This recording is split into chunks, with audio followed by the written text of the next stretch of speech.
We're Lunatic OPUS. My name is Stuart. And I'm Clinton. Today we're reviewing Gaslands by Mike Hutchison, published by Osprey Press. Today we're going to be reviewing the game using 10 different criteria, that being lore, factions, game mechanics, scenarios, ease of getting into, rulebook, figs, kit bashing potential, replayability, and price. We'll start things off with lore.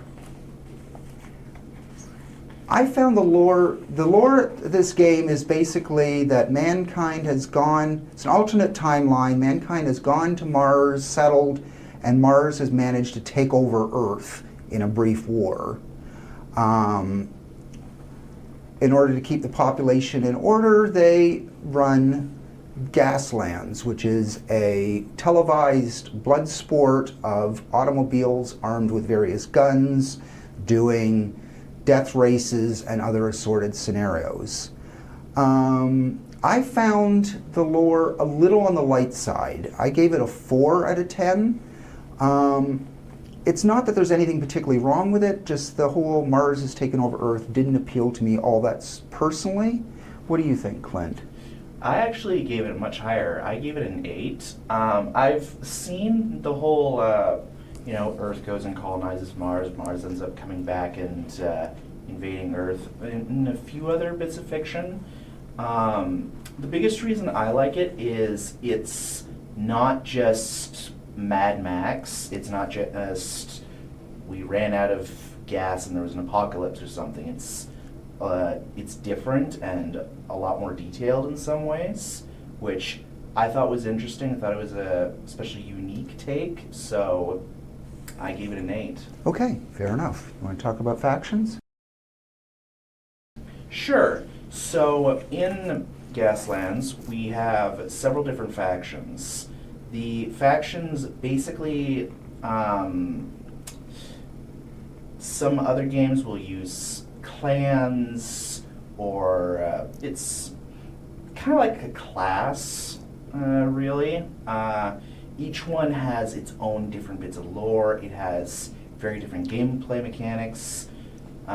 You'll have ones that are gritty convicts who are earning their way to freedom. You'll have more sci-fi Russian guys who got Tesla cannons and stuff. It really breaks up things so that two different teams can be very different. They're a little light on the lore side for their factions, but I really like it, and I think it adds a lot to the game, so I gave it a 9. Yeah, the factions are basically the corporate sponsors of your team.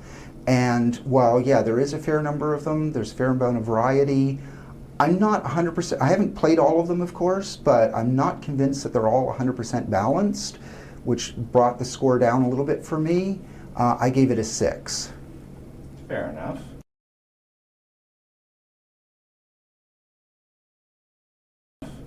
Game mechanics. I think this game mechanics is wonderful.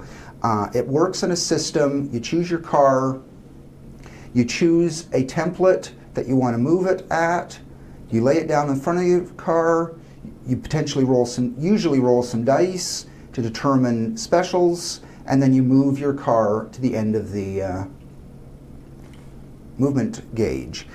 It is simple, it is straightforward. The dice, depending on the vehicle, you'll roll a certain number of dice, and they'll give you certain results. They can be shift, which can be used to change what gear your cars are in, which influences speed and which phases it's able to turn in. There is spin, which at the end of your turn lets you rotate the vehicle up to 90 degrees in any direction. There's slide, which takes a special slide template, puts it into a notch in the thing, into the original movement gauge, and moves the car off, slide to the side. There's hazard, which is just a bad one, gives you a hazard token. Slide and spin also give you a hazard token, but at least they have potentially useful side effects. It's a fun, unpredictable game, leads to lots of chaos, lots of construction, And the thing I like the most about the game mechanics is their number one rule is the rule of carnage, which means if the rules are ever ambiguous, choose the result that results in the most carnage. I gave it a 9. So I personally agree. I actually gave it a 10, a little bit higher. I really enjoy how streamlined this game is. I do enjoy a gritty game once in a while. I've played games like BattleTech, but at the same time, I'm not always in the mood for that. This has not necessarily simple rules, but very streamlined. You don't spend like 20 minutes going, okay, so this car has a Gauss cannon. Gauss cannons do that. You don't have to worry about that. It takes very little time to do a turn, which makes the game fairly fast-paced, which I quite enjoy. It's kind of cool that it doesn't use measuring tape. Instead, you've got your templates, which you can 3D print at home if you've got a 3D printer. If you don't, there are third-party places that you can get those. I believe that's where we got ours. Yes. Yes, I was going to say. The dice we 3D printed, but the templates we bought. Mm-hmm. Which is really nice. It's quick to set up. It's not too complicated rules. And yeah, I gave it a solid 10. Okay. Scenarios. The book comes with a number of different scenarios. The main one being Death Race, where you're racing from a start line through a number of gates, ending in a finish line. General rules for that are you can't use your weapons until after you pass through the first gate, which allows things to get mixed up a bit. Lots of collisions, lots of fun. There's scenarios where you are going for flags, scenarios where you're driving over zombies, scenarios versus the Truckosaurus, lots of different scenarios. To be honest, most of the time we play just the Death Race, but the scenario selection is reasonably good. I gave it a 7. I was a little less generous. I gave it only a 6. I do enjoy the scenarios. I haven't personally play tested a lot of them, but the ones I have played are quite good. And for a game like this, they really are necessary. It breaks up the monotony. You could have it where it's just the Death Race, but it really adds more replayability to the game, having not everything being just the same game. So I really enjoy that. I think it could potentially be a little more interesting. Most of the stuff is fairly simple, fairly straightforward, which is a double-edged sword. It's not as exciting as it could be, but it is well done. I think there could necessarily be a few more, but other than that, I gave it a solid 6.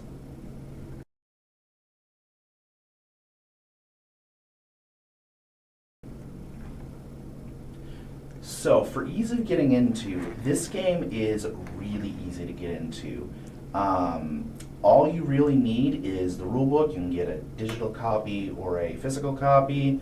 You need some terrain, which if you like kit bashing, you can make some cool fancy terrain like Stuart here's done.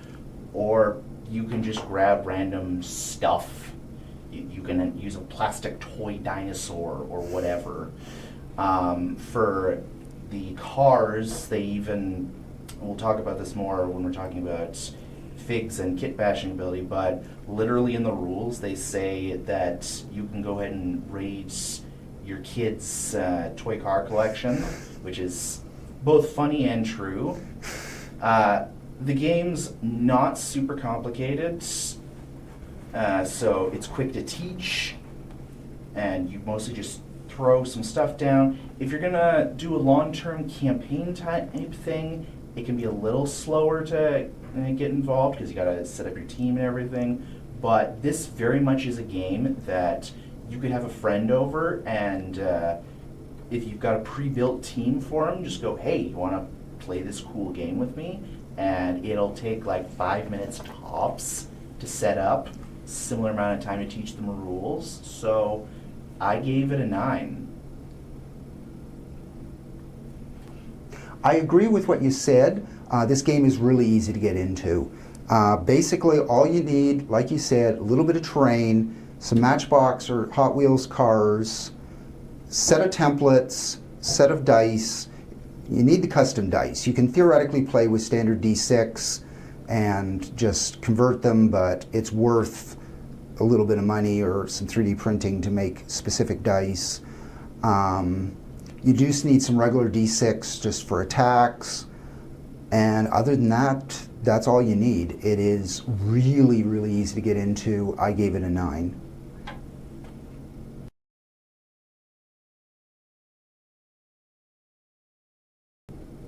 The rulebook. Gaslands Refueled is the second edition of the game. It comes in a nice hardcover book, lots of illustrations, examples. It is a really good, solid rule book. It's easy to follow, easy to read. My only real criticism with it, which drops it down a point, is it doesn't have an index at the back. So I gave it a 9. I, for the most part, agree with you. I actually have 2 issues with the book. First being the index, same as you. I really don't think there's much of an excuse to not have an index in books these days. My other complaint is it has some really nice art in it. It's got 2 types. It's got ones that are like hand-drawn. Those look really nice. Others are pictures of their own scenarios, and the cars they do are really disappointing. You'll see we've got some really fancy ones. Stuart loves kit bashing. The ones they use in their picks are basically just an ordinary Hot Wheels car that they balloon one weapon on, and that's it. And it's the lack of effort that really bothers me. Especially when you're trying to show off what this game can look like. I really think some more effort in those books pictures would have been a lot nicer. So I ended up giving it an 8.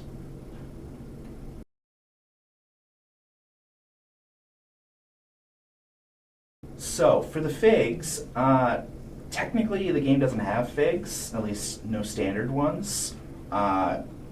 It's literally just any Matchbox cars that you want. You can do whatever you want with them. It partly depends on how much effort you're willing to put into it. You can literally just use Hot Wheels cars or Matchbox cars right out of the box, or you can go nuts. We've got, I forget the name of your team, but he's got these gritty, That's Warden team, I believe. Warden, that's right, that's what they're called. You've got the gritty Warden cars with metal bars attached. We've got a more sci-fi team, and they can look really cool, and at the same time, it's just the amount of freedom you've got with this is really cool to me. They can be as much effort put into them as you want or as little as you want. So I gave them a solid 10. I also gave them a 10.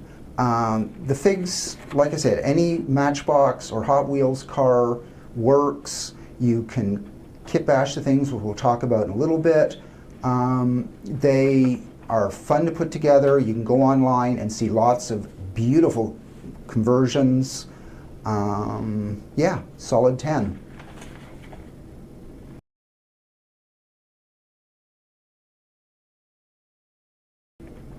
Which brings up kit bashing potential, which I already alluded to. Again, solid 10. This game just screams kit bashed cars.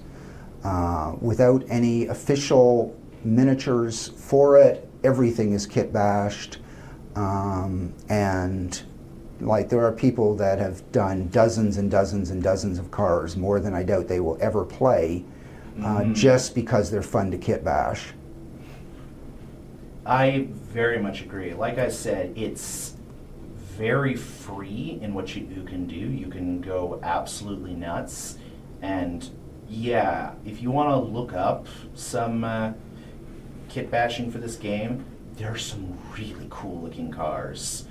I wouldn't put that much effort in just because I'm not that good at it, but it's really free and really freeing in how there's no lore whatsoever on what the cars are supposed to look like, so you can absolutely go to town. So solid 10 for me.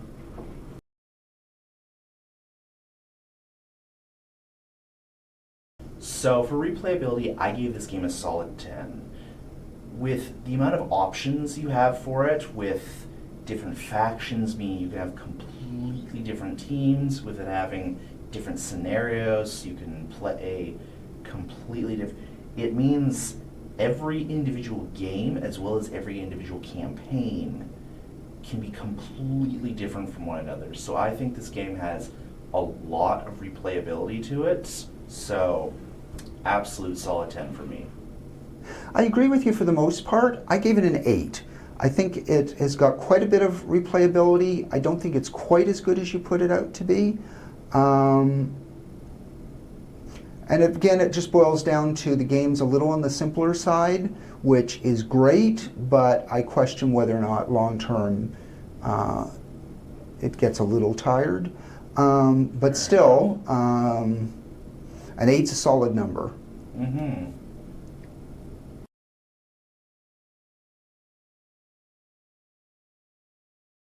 And that brings us to price. This game is phenomenally cheap compared to other miniature games. You need to buy the rule book, which is affordable by miniature gaming standpoints. You need to buy a set of custom dice or print them out yourself or make do with standard D6. You need a set of templates, which if you really want to, you can just photocopy them out of the back of the book and cut them out of cardboard, or you can buy nice ones like we did. And then you need cards, which you can pick up at a dollar store or Walmart for like a buck or two a piece. They are ridiculously cheap to get into. You can build, for the price of, one fig from GW, you can buy enough cars to do you for life. Yeah, I gave it a solid 10 when it came to price. I agree. I also gave it a solid 10. This game is ridiculously cheap, especially for what it's giving. It's been play tested, so it is quality. It's not just cheap make. And I would never expect a miniature game, especially not one of this quality, to go for so little money. I would expect it to have at least one more digit to it. I don't know if I'd go quite that high. Maybe not necessarily that high, but it is really cheap for what you're getting. And yeah, solid 10. All right. So overall, I gave it an 82, which is a solid A. This is a very recommended game. This is one of the greats. I gave it a 90.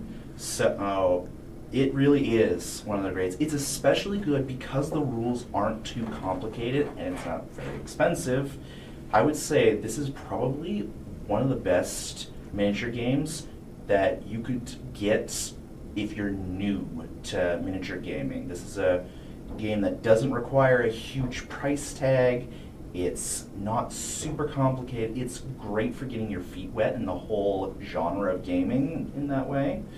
And even if you're a veteran who's been playing miniature games for years, this is still a lot of fun. It's nice and quick, it can get really crazy, and we've at least really enjoyed playing it. And the cars don't even have to be WYSIWYG, so you can just make cars that look cool and throw them in the game, figure out some stats for them, and away you run. This is a great game. All right. Thank you for joining us. I am Stuart. And I'm Clinton. We are Lunatic OPUS. And if you like this video, please hit the like button. It helps us a lot. please subscribe, and we'll be doing this regularly. So come back and enjoy the channel. Have a great day. Take care. Bye-bye.